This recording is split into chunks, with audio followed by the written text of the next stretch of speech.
Wala ko mga diwan sa mag-eskwela kasi ako mga ikson.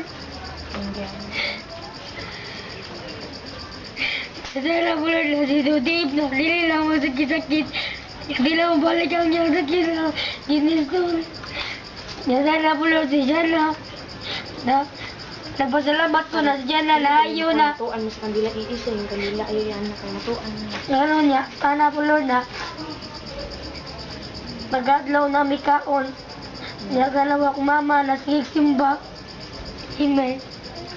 In the name of Jesus. In the name of Jesus, I pray for this. Amen. Ginoo, nagpasalamat ko nga nagtipok mi karon niya na mi karon dili.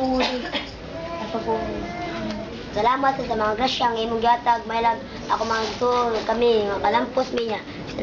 Sa akong pamilya sa dagan sa taas nga kinabuhi. Labi na ito, Dave, diba? Wala na siya, di na siya makakuha ng sakit, di na siya matapda ng sakit. In the name of Jesus, I pray for this. Amen.